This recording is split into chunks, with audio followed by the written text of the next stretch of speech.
Hello everyone, good morning. मैं दीपक कुमार रवि और मैं अपने YouTube channel DK Ravi classes में आपको स्वागत करते हैं। और प्रत्येक दिन की तरह आज भी हम करेंट अफेयर को लेकर आए हैं।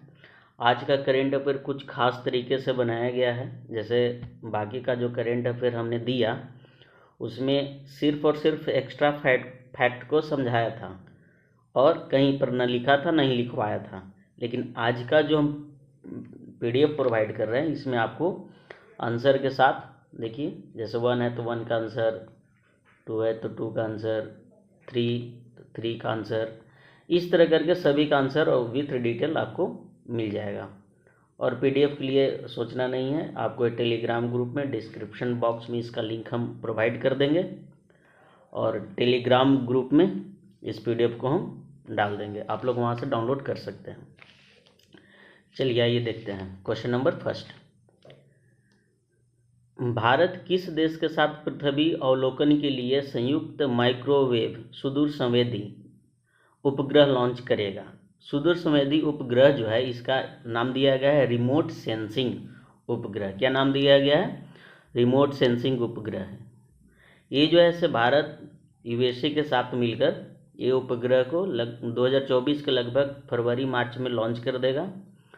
और इसमें हमारे देश का इसरो और अमेरिका का नासा दोनों मिलकर इस उपग्रह को लॉन्च करेंगे। तो इसका आंसर क्या हो जाएगा? यूएसए। चलिए देखिए, ये क्वेश्चन है, इसके जस्ट नीचे इसका आंसर दे दिए हैं, यानी कि पूरा डिटेल इसमें हमने मेंशन कर दिया है। आपको स्क्रीन पर दिख रहा होगा पीडीएफ। अगर कोई तरह की दिक्कत होगा तो हमें ज़रूर बताइएगा, हम आपकी बात को ज़रूर मानेंगे। 2024 में पहली तिमाही में नासा इसरो मिलकर सिंथेटिक एपर्चर रडार, जिसका नाम है निसार, शॉर्ट में बोलते हैं, उपग्रह लॉन्च करेगी। निसार का अगर फुल फॉर्म देखें तो देखिए, कई बार एग्जाम में जो है सो फुल फॉर्म पूछ देता है। अब फुल फॉर्म तो दुनिया भर के भरा हुआ है। अब आप लोग को कैसे पता चलेगा कि कौन सा फुल फॉर्म पूछेगा? तो सामान्य तौर पर जो न्यूज़ में रहता है, जो मुद्दा में रहता है चीज़ें, उसी का फुल फॉर्म पूछता है। नहीं तो ऐसा बैठ के फुल फॉर्म याद करिएगा तो पूरा पेज के पेज फुल फॉर्म ही भरा हुआ हो। याद करते रहिए, पता लगेगा कि खत्म भी नहीं हो रहा। तो जो करेंट में है उसको देखना है। तो निसार का फुल फॉर्म क्या हो जाएगा? NASA ISRO synthetic aperture radar. Clear है? ये जो रडार है ये रिमोट कंट्रोल रडार है। इसे जीएसएलवी के द्वारा लॉन्च किया जाएगा। जीएसएलवी बोले तो जियो साइक्रोनस सैटेलाइट लॉन्च व्हीकल। एक पीएसएलवी भी होता है, उसको बोलते हैं पोलर सैटेलाइट लॉन्च व्हीकल, लेकिन ये जीएसएलवी से लॉन्च किया जाएगा। इस रिमोट कंट्रोल जो उपग्रह, इसका उद्देश्य क्या है भाई लॉन्च करने का? पृथ्वी के अध्ययन के लिए, जैसे समुद्री बर्फ का व्यवहार कैसा है इसको ये अध्ययन करेगा।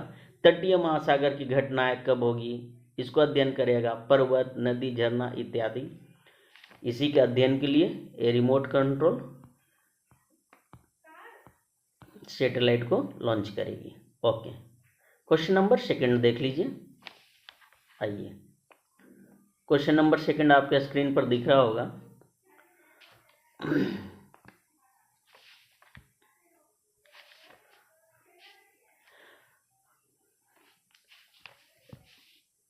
चौवनवें IFFI में किस फिल्म ने सर्वश्रेष्ठ फिल्म का गोल्डन पीकॉक पुरस्कार जीता? ये जो है गोल्डन पीकॉक पुरस्कार जो है खास तौर पर ये फिल्म, राष्ट्रीय और अंतर्राष्ट्रीय दोनों तरह के फिल्म के बीच में एक प्रतिस्पर्धा होती है, कंपटीशन होती है। उसमें जो सर्वश्रेष्ठ फिल्म होती है उसको ये गोल्डन पीकॉक पुरस्कार दिया जाता है। तो ये हाल ही में इंडलेस बॉर्डर नाम की एक फिल्म है, जिसको हिंदी में बात करें तो बॉर्डर रहित या अंतहीन सीमाएं, ये हम कह सकते हैं। इसी फिल्म को ये पुरस्कार दिया गया है। और इसमें हम बात करें तो ये सामान्य तौर पर ये जो फिल्म है ये फारसी भाषा में लिखी गई है। अब देखिए, जहाँ जहाँ शॉर्ट फॉर्म है उसको हम फुल फॉर्म मेंशन किए हैं। वो इसलिए मेंशन किए हैं कि कई बार एग्जाम में एक दो फुल फॉर्म हमेशा पूछता है। अब आपको पूछेगा ही, तो IFFI का फुल फॉर्म क्या हो जाएगा? International film festival of India, international film festival of India, इसकी स्थापना कब हुई थी? देखिए ये आपको स्क्रीन पर दिख रहा होगा। इसकी स्थापना 1952 ईस्वी में कर दिया गया था। अगर बात करें 2023 की, तो इसमें 12 अंतर्राष्ट्रीय और 3 भारतीय फिल्म को मिलाकर टोटल 15 हो गए। और ये 15 अपने आप में असाधारण फिल्म है के बीच कंपटीशन हुआ था, और जिसमें यह फिल्म यानी कि इंडलेस बॉर्डर या फिर अंतहीन सीमाएं को ये पुरस्कार मिला। पुरस्कार की राशि की बात करें तो 40 लाख रुपया दिया जाता है, प्लस में एक प्रमाण पत्र मिलेगा और एक गोल्डन पीकॉक मेडल भी मिलेगा। पूरा डिटेल ये आपको दिख भी रहा होगा। ओके, जितने भी ये PDF है आपको हम टेलीग्राम ग्रुप में शेयर कर देंगे, उसका लिंक भी डिस्क्रिप्शन बॉक्स में डाल देंगे, आप वहाँ से डाउनलोड कर सकते हैं with answer. Next question number 3, वार्षिक ASEAN India grass root innovation form, short में बोले तो AIGIF का चौथा संस्करण किस देश में लॉन्च किया गया था? The 4th edition of innovation Asian Indian grassroot innovation forum was launched in which country, किस कंट्री में इसे लॉन्च किया गया था? वार्षिक एशियन इंडियन ग्रासरूट इनोवेशन, ये आपका हो जाएगा मलेशिया। मलेशिया में एक लैंगकावी जगह का नाम है, ठीक है, वहीं पर इसे लॉन्च किया गया था। ये जो है चौथा संस्करण है। अगर इसकी स्थापना की बात करें तो इसकी स्थापना जैसे 2018 में कर दिया गया था। पहला जो है ये इंडोनेशिया में हुआ था। और ये जो वार्षिक Asian Indian garments innovation, short में हम बोलेंगे AIGIF, जो संस्करण हुआ 28 नवंबर 2023 को हुआ था, और ये मलेशिया के लैंकावी में हुआ था। कई बार 2023 के न पूछ के 2022 वाला पूछ देता है, तो 2022 में जो है AIGIF जो हुआ था वो कंबोडिया में हुआ था, और वो जैसे तीसरा था, और ये है चौथा। पहला क्या है? इंडोनेशिया, और उसी समय स्थापना हुआ था 2018 में। आप लोग के प्रश्न में ये हम आज दे रहे हैं कि आप ये बताइए कि सेकंड जो AIGIF जो हुआ वो किस देश में हुआ था और कब हुआ था? जबकि हम स्क्रीन पर आपको पहला, तीसरा और चौथा तीनों बता दिए, और दूसरा यानी कि सेकंड आपको बताना है। इसका उद्देश्य क्या है? देखिए, विज्ञान प्रौद्योगिकी और इनोवेशन, जिसको शॉर्ट में STI, S बोले तो साइंस, T बोले तो टेक्नोलॉजी, I बोले तो इनोवेशन में सहयोग के आधार पर भारत और एशियान सदस्य देशों के बीच संबंध को बढ़ावा देना। टेक्नोलॉजिकली ढंग से अगर बात करें तो भारत और एशियान जो कंट्री है उन लोगों के बीच में ये रिलेशन को बढ़ावा देता है। AIGI का फुल फॉर्म अगर देखें तो देख लीजिए, ASEAN India grassroot innovation forum. ASEAN का फुल फॉर्म क्या हो जाएगा? Association of South East Asia nations. ये बहुत फेमस चीज़ है, कई बार पूछा है कि एशियन का full form association of South East Asia Asian nation.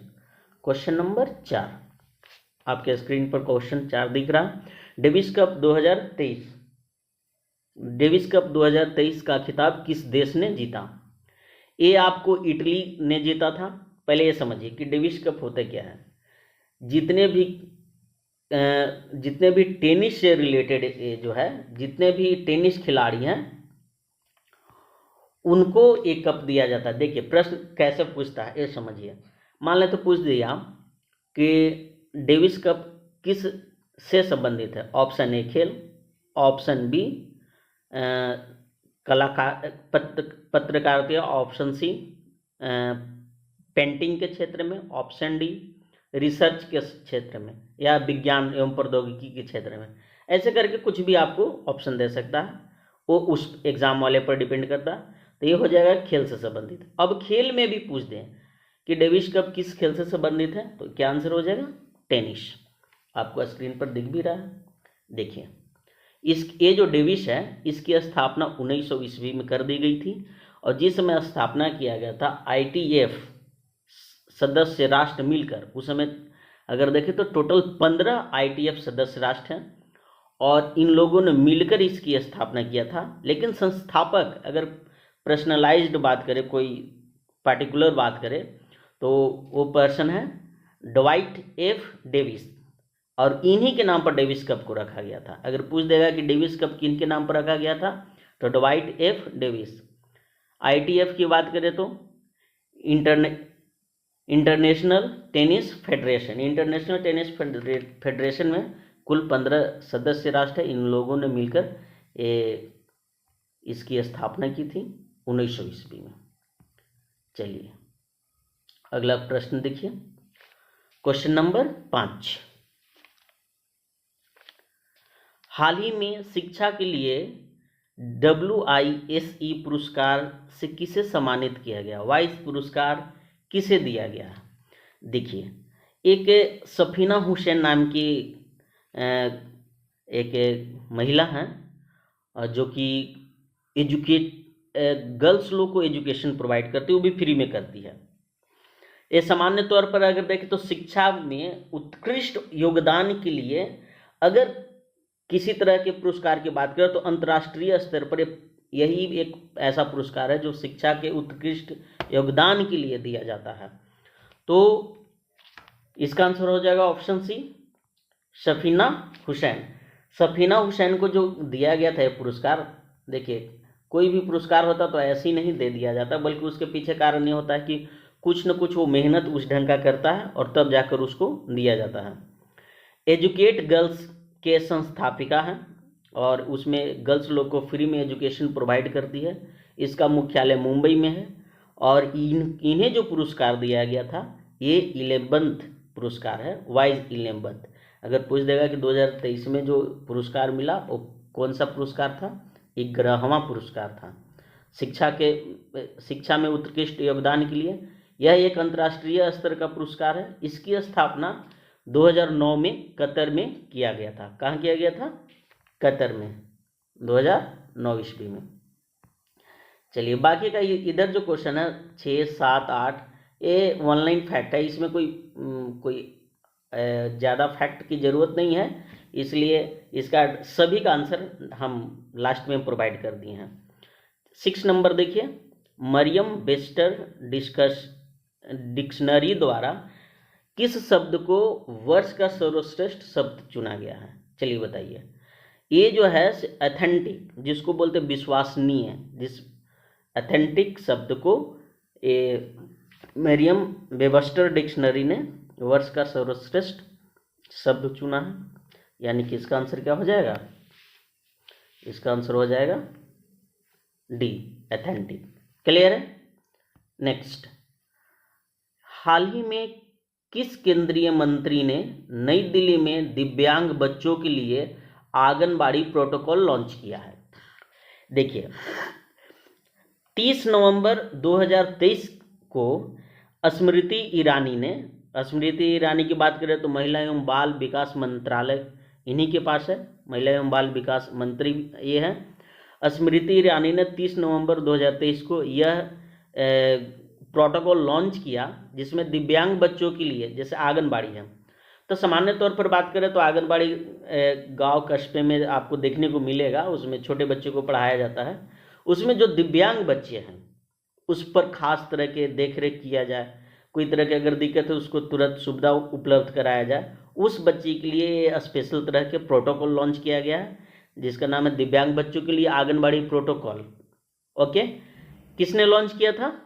Smriti Irani ने, यानी कि ऑप्शन देखिए, ऑप्शन आपका हो जाएगा ए, स्मृति ईरानी। ओके, चलिए नेक्स्ट क्वेश्चन देखिए, क्वेश्चन नंबर 8।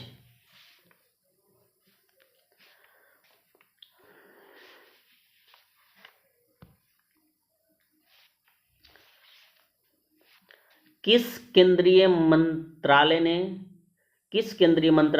IITF में मंत्रालय एवं विभाग श्रेणी में स्वर्ण पदक प्राप्त किया। ये जो है आयुष मंत्रालय है। आयुष मंत्रालय की बात करें तो ये टूरिज्म से रिलेटेड है और उन्होंने स्वर्ण पदक को प्राप्त किया था। IITF की बात करें तो देखिए इसमें कई बार हम बता ही रहे हैं कि फुल फॉर्म पूछता है, बार बार बताने की जरूरत है नहीं। तो IITF का फुल फॉर्म हो जाएगा इनक्रेडिबल इंडिया टूरिस्ट फेस्टर।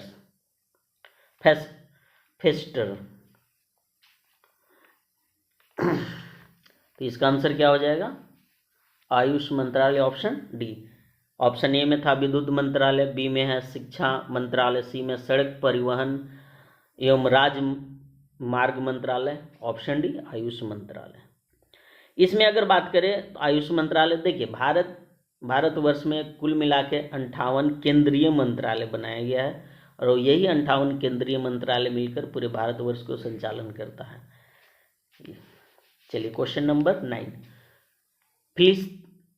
फिलिस्तीनी लोगों के साथ अंतर्राष्ट्रीय एकजुटता दिवस कब मनाया जाता है? देखिए फिलिस्तीनी लोगों को साथ एकजुटता दिवस 29 नवंबर को मनाया जाता है। वो इसलिए मनाया जाता है ताकि कला एवं संस्कृति का आदान प्रदान हो, फिलिस्तीनियों के साथ माने जो भी उसका व्यवहार है उसको हम समझ सकें और आपसी संबंध बढ़िया रह सके, इसलिए प्रत्येक वर्ष जो है से दिवस मनाया जाता है। यह एक स्पेशल दिवस है, नहीं तो और भी कोई देश को ऐसा मनाया नहीं जाता।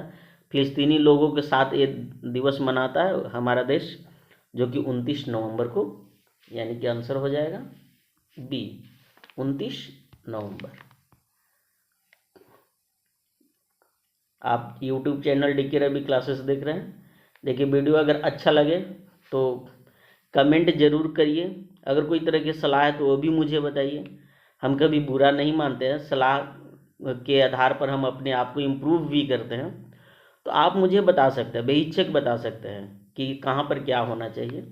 और अगर अच्छा लगे तो लाइक करिए, शेयर करिए और सब्सक्राइब करना तो बिल्कुल मत भूलिए। आप लोग सब्सक्राइब करते हैं तो मेरा उत्साह भी बढ़ता है। चलिए क्वेश्चन नंबर 10 देखिए, INS इम्फाल प्रोजेक्ट 15B के तहत कौन सा जहाज है जिसे दिसंबर 2024 में चालू किया जाएगा? देखिए अभी तो दिसंबर 2023 है, एक साल पहले की ये बात है, लेकिन देखिए ये तो करेंट में भी बहुत करेंट हो गया, बट ये बनकर तैयार हो चुका है और बना है यही हाल ही के दिनों में। ये जो बनकर फाइनली तैयार हुआ लगभग 1 सप्ताह हो गया है और ये INS इम्फाल को बनाकर तैयार कर लिया गया है। तो इसे कब चालू किया जाएगा? तो दिसंबर 2024 को। तो ये जो जहाज है कौन सा है? तो ये तीसरे नंबर का जहाज है। कौन सा है जहाज है? तीसरे नंबर का, यानी कि थर्ड हो जाएगा। देखिए अब जितना भी ये सब जो क्वेश्चन है सारे का आंसर यहाँ हम प्रोवाइड कर दिए, स्क्रीन पर आपको दिख रहा है। आप चाहे तो इसका स्क्रीनशॉट भी ले सकते हैं, लेकिन ये